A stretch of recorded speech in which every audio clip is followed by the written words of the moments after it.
Good morning, everybody. 2 minutes. 2 minutes out. Thank you.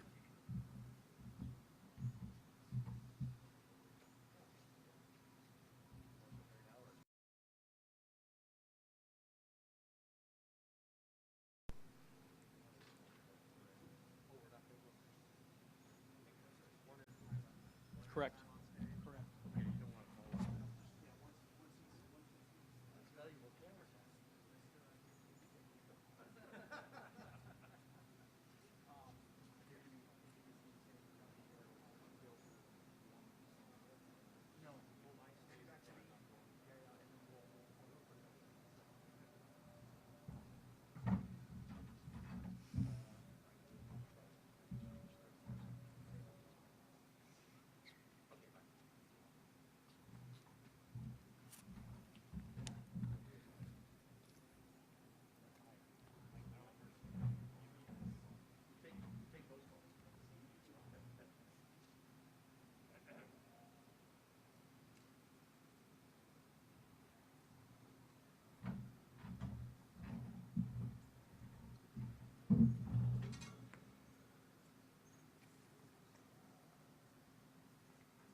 One minute.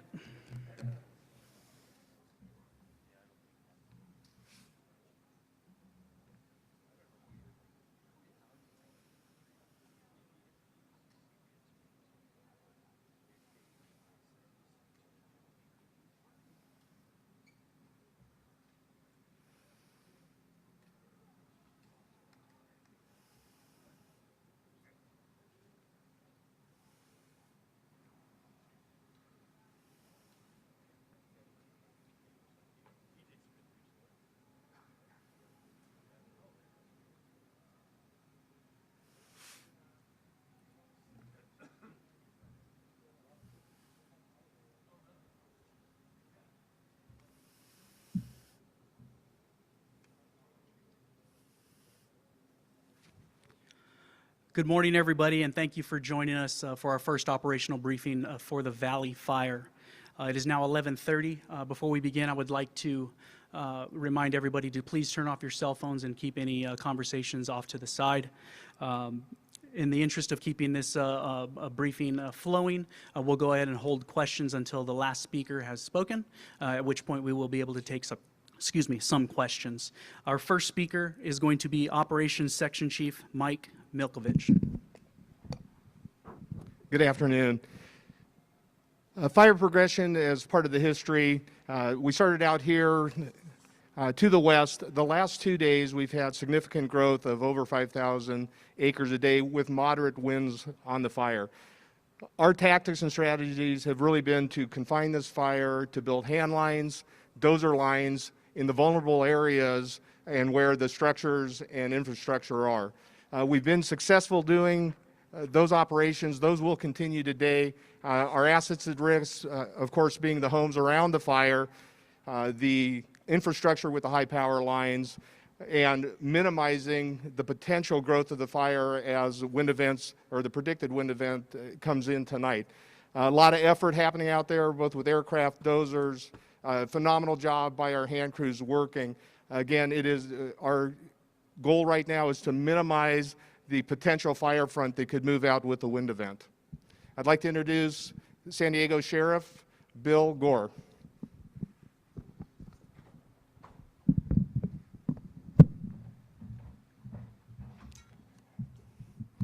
Thanks, Mike. I'd like to talk just briefly here this morning about some of the evacuations that have been done so far.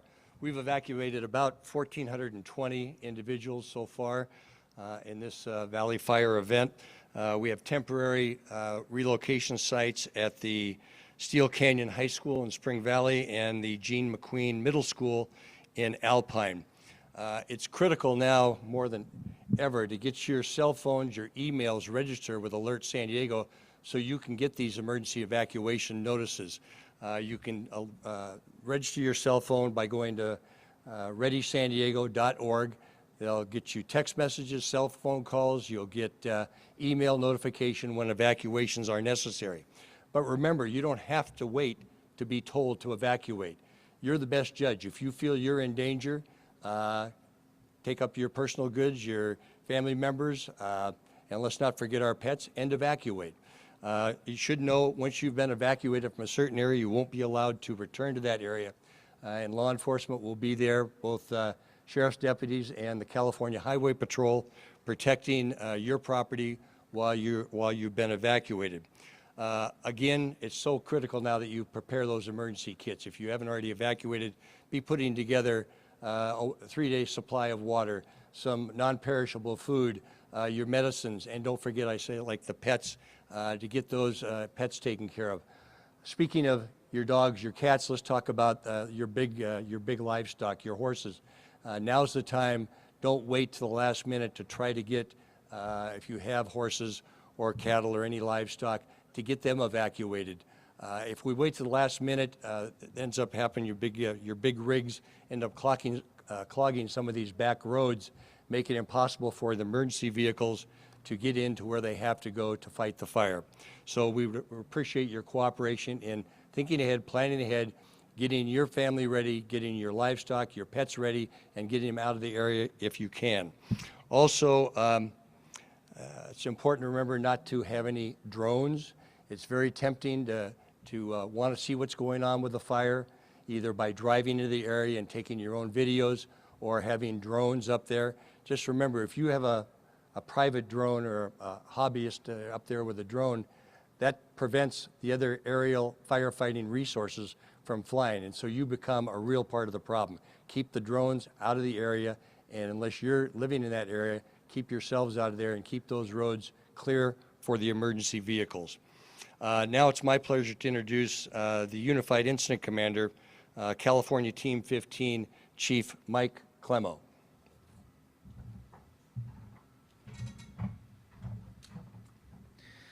Good morning, everyone. I want to start by saying just a couple of things. We could not have made the progress that we have so far without the relationships and partnerships that are enjoyed by this community. My team is humbled and honored to be here. Thank you for hosting, but we're here to do a very solid job. Over the last few days, we have battled significant fire growth. It's tripled in the last 4 days, and significant threats to communities. In the state of California right now, in fact, nationally, we are engaged in conversations to acquire the resources necessary to bring them down to this community and protect it as best we can. From a bigger picture perspective, we are all strapped, and we will protect everything that we can with the resources that we have. You have a fully functioning team at the ready. We have prepared significant plans for tonight for the wind event.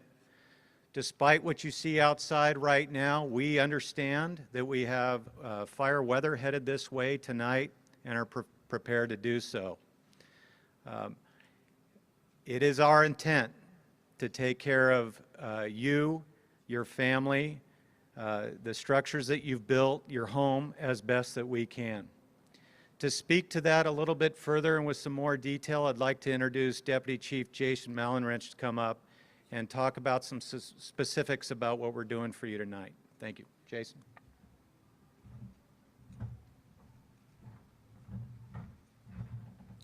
Good morning, everybody. Jason Malinrich, Unified Incident Commander on the Valley Fire. With the current situational update for the incident, right now we're sitting at 17,345 acres and 3% contained.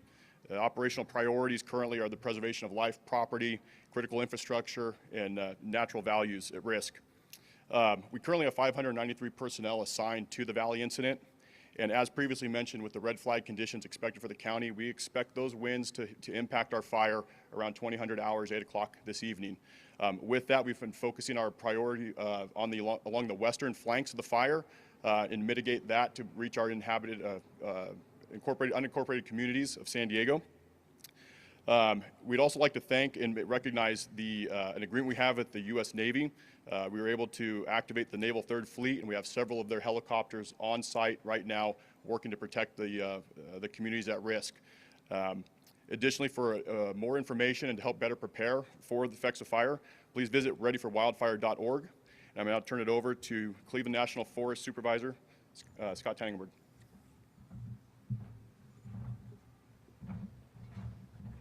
Thank you very much, Jason. So I'm Supervisor Tangenberg. I help manage the National Forest, the United States Department of Agriculture National Forest. Much of the fire, as you see, is burning in that national forest.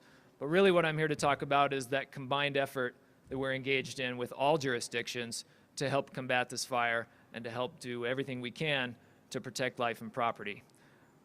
With that said, and you've already heard it a little bit, there are many incidents statewide and nationwide that are ongoing that are stretching our resources very thin. 25 major fires currently ongoing in the state at the moment, with almost 14,000 firefighters engaged just in California.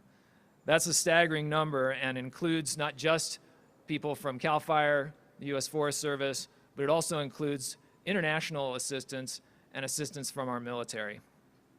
Even with that, this has been a remarkable year statewide, and we've already eclipsed our previous record for a number of acres burned to get to roughly 2.2 million acres burned so far. Numerous structures have been destroyed statewide, and certainly several on this fire, and many more are threatened. This includes thousands of people in evacuation states and additional thousands of people at risk. To that end, the United States Forest Service and the U.S. Department of Agriculture enacted a closure order for all national forest lands from the Cleveland National Forest north all the way to the Stanislaus National Forest, which borders Yosemite in the center of the state. This measure was not taken lightly. It was taken explicitly to address the potential for additional starts with this wind event impending, as well as address the difficulty in evacuating individuals who may find themselves in a troublesome spot. All of those efforts undergoing include the very aggressive firefighting efforts that have taken place on this fire and the efforts that we have all put in place to try to minimize the impact to communities. However, that does not mean that there isn't more to do, and that does not mean that people should not prepare per the encouragements of our CAL FIRE and sheriff's partners, as well as any assistance that we're able to get from our multiple agencies, as was mentioned before, the Navy, the California Highway Patrol, etc. Thank you very much to the team for coming in to help us out. Thank you so much for the relationships that we have. And speaking of those relationships, I'm going to turn it over now to Supervisor Diane Jacob.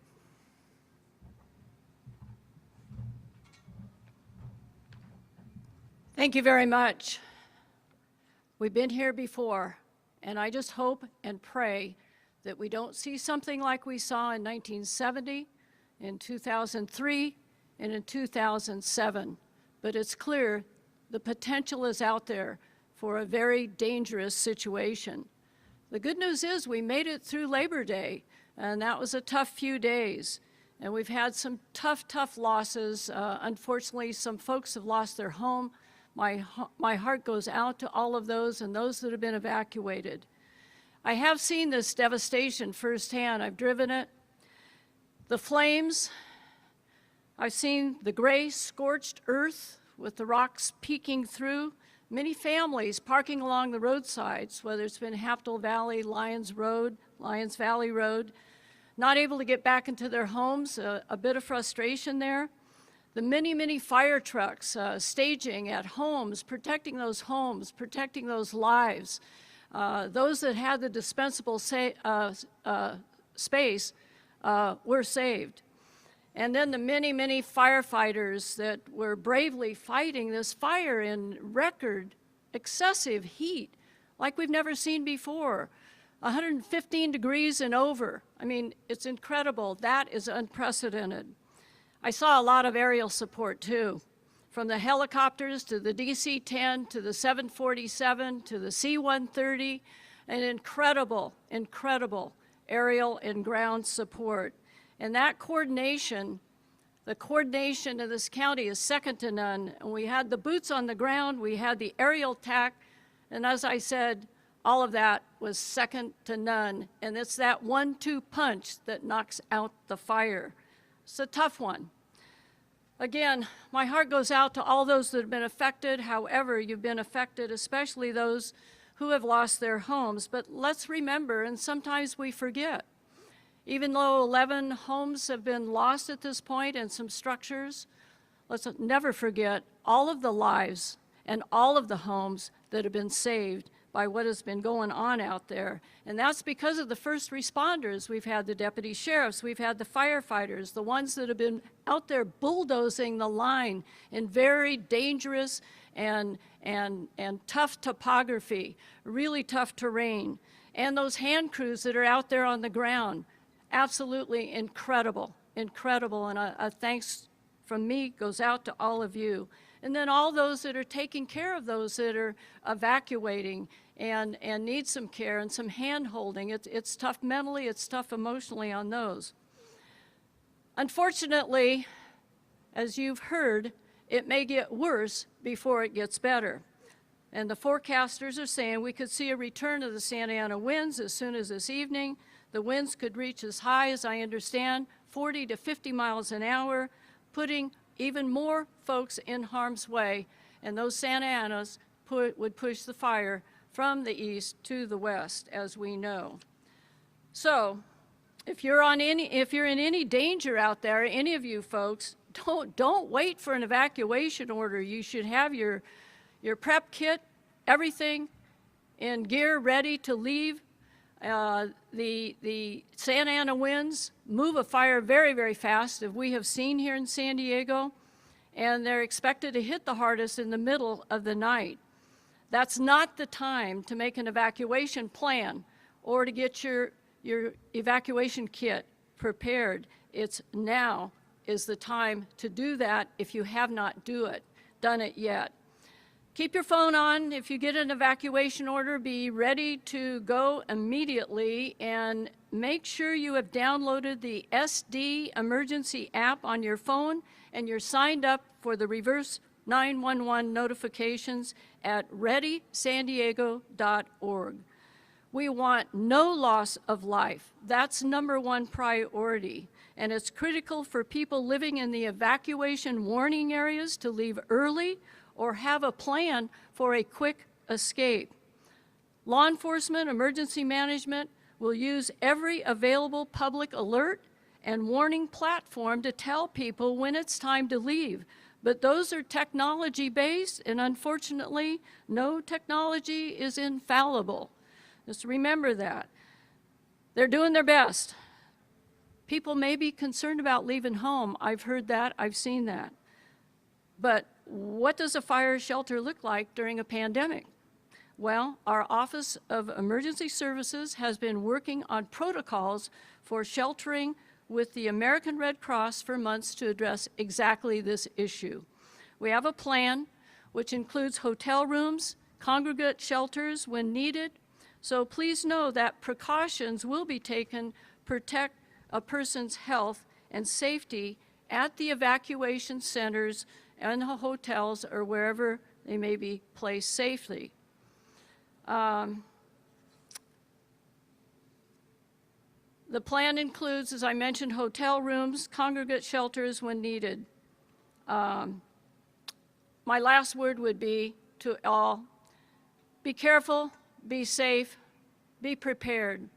And with that, I didn't mention pet evacuations or large animal evacuations, as we have Mayor Steve Voss here from the city of Poway, And I know he and his family personally have been involved in the small and large animal evacuations. I'd like to give Steve just a moment to say a word about what they're doing, which is very important, particularly to people in the backcountry. Supervisor Jacob gives me too much credit. There are heroes and angels working out in the backcountry. We are so thankful for all the first responders and their teams. But I want to tell you about the heroes and angels. There are volunteers out there with the San Diego Humane Society Emergency Response Team. They train all year. And then they go out, and I've seen pictures of when they're heading out towards the flames with horse trailers, with trucks to get small animals. I know because my wife's been sending me those pictures as she's been out there for the last 48 hours, rescuing horses and cattle and goats and sheep. I'm thankful she's not bringing them to our house. There are 2 shelters where they can be taken. Large animals can go to Oak Canyon Ranch at 12310 Campo Road. Smaller animals can go to the Bonita Shelter. Just this morning, in a worst case, I've spoken to Lakeside Rodeo Grounds and Poway Rodeo Grounds. If things get bad, they will be ready. They're not open yet, but they will be ready to open. And people and their small pets are welcome at Steel Canyon School and Joan McQueen School. You can take your pets there with you. But again, thank you to these teams and the heroes and angels that are out there as volunteers heading into the flames and smoke to save our furry friends. So thank you. Thank you, Steve. We have a lot of heroes. And the heroes, and my big thank you to all of those on the front lines, all the all the first responders, and that will continue. But I have one personal hero, and I have the privilege of introducing him right now. Since Tony Meacham, not only the chief of the CAL FIRE Division here, but he's also chief of the San Diego County Fire Protection District, has done a phenomenal job since he's been in San Diego. He has created a plan to make us the best prepared that we have ever been under our county fire district. And Tony, I want to thank you personally. You probably didn't know that you were my personal hero, but you are. So with a big introduction to our fire chief, Tony Meacham. Thank you. Well, thank you, Supervisor, for the kind words. I do want to mention something, and I appreciate those kind words, but let's never forget that despite the aircraft and the technology, that what puts this fire out is young men and women still climbing hills, still running chainsaws, and still swinging axes and Pulaskis. And those efforts have occurred over the last few days under some very trying conditions, and those efforts will continue despite what the weather brings tonight. I think you heard from all of the speakers that we are unified in our response. I've said it many, many times. Nobody does it better than San Diego County. And we have a seamless operation between our federal counterparts with the United States Forest Service, CAL FIRE, the County of San Diego, to include our incredible Sheriff's Department, Office of Emergency Services. I was on a phone call this morning. There's a whole host of people behind the scenes from the Department of Environmental Health, Animal Control Services, our damage inspection teams, our recovery teams, those people that are standing by, ready to offer to assistance to those people that have lost their homes. This collective, unified front will continue, and we will face any challenges that come tonight. I want to be very clear on my messaging. We have a sleeping giant that is in the backcountry, and while we have focused tremendous effort on the west side of the fire, tonight the winds are going to blow, and this fire is has the potential to burn. We need the public to heed the warnings of public safety officials. Tragically, 8 people have lost their lives, and we have had to fly multiple people to burn centers over the last few days. It is not worth your life. It is not worth serious injury that can come. When the Sheriff's Department asks you to leave, leave. We will do what we can to protect infrastructure tonight, but our focus is going to be on life safety and getting those people out of harm's way. So again, please heed our warnings. Oh, I want to close and just thank, before we open it up, the entire team is open, and I'll field a few questions. But I do want to take a moment and thank the Tribal Council, the residents, and the staff here at Viejas. I called Bob Full, their fire chief, on Saturday, and within an hour, they had opened up their home to us to bring our army of firefighters in for the next 2 days. To Bob, to you, and the staff here at Viejas, I want to say thank you. And with that, we'll certainly take a few questions. Here.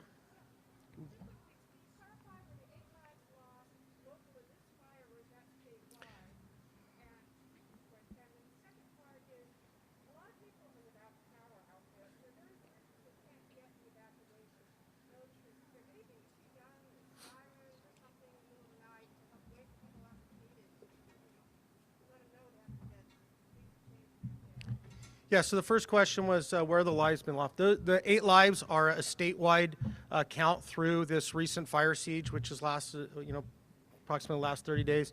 And the second question, I'll certainly turn it to the sheriff if he has anything to add, is how do we notify people during a power outage? The sheriff's department will be going door to door, knocking on those. This afternoon, we will be pushing out some pre-alerts before potentially the power goes out through a public safety power shutoff. But again, part of that is you as the media getting the message out for us now. People know where they live, they know where the fire's burning, and they know what comes tonight. They need to be prepared to leave. If you are somebody with large animals, if you are somebody that has senior citizens living with you, or a special needs population, or requires home medical care, those types of vulnerable populations, we are asking those people that are within the evacuation warning area to leave now. Okay, or the evacuation area. So with that, Sheriff, anything you wanted to add? You covered it. Okay. Any other questions? We'll take 3 or 4 questions, and then we need to get these folks back to work.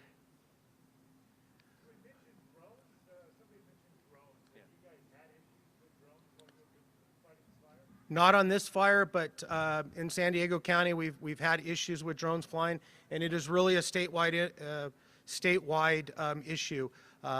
These people want to get up, get some photographs, but you wouldn't think, an 8-inch or a 10-inch drone can bring down a helicopter. But for the safety of our air crews, those can have disastrous results. And we're serious when you say, if we see a drone in the fire area, we will immediately shut down our aircraft operations due to the safety of our air crews. So it's critical. The news media, we allow them to fly. The news media flies up above the firefighting aircraft with our high-powered cameras. So rather than flying your drone, just turn to the news media and watch the video footage that all of you provide.